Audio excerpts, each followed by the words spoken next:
Okay, now we're gonna talk a bit about Afrobeat, a very kind of popular type of music in Africa that was made popular by the great late Fela Kuti.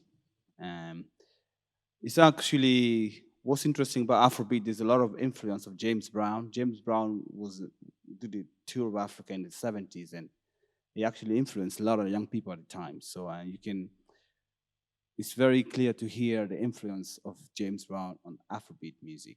So I'm gonna give you just two different ways of playing it. The thing about Afrobeat is you have to learn how to play one thing for a very long time. That is the number one rule of Afrobeat. You get a line.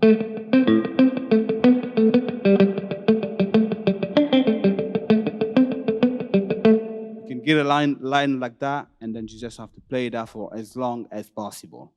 So I have a band here, so we're gonna do just a vamp, a groove in A minor, just to give you an idea of two different ways of playing. One with chords, and one with just single lines.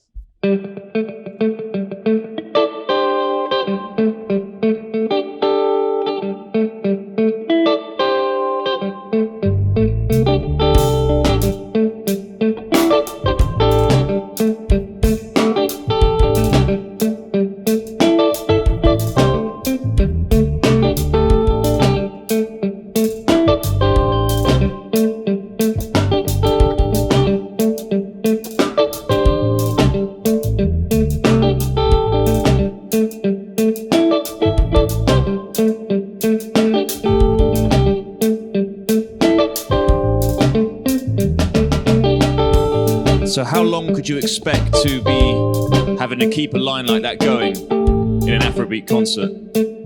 Well, what the thing about Afrobeat is this could go on for 20 minutes. Easily, yeah. Easily 20 minutes. And actually what happens, you get better at it.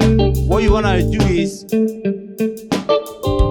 get better at doing the same thing. So we've been playing this for, I don't know, 1 minute, but 10 minutes later, you're really into the groove, but the same thing. So it's quite common that you would find like a 4-bar pattern. So little variations might be repeated. So at the end, that's kind of, with the bass, that's one thing to listen for, is to where the phrase starts and finishes. Something like that on the end. So that's bar 1, 2, 3, and 4. So Newell's guitar part also be following that 4-bar phrase.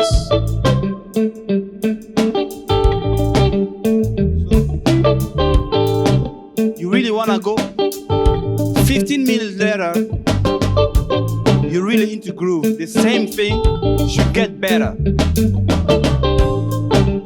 So it's kind of different kind of focus, you know. And also always lock in with the band, you know.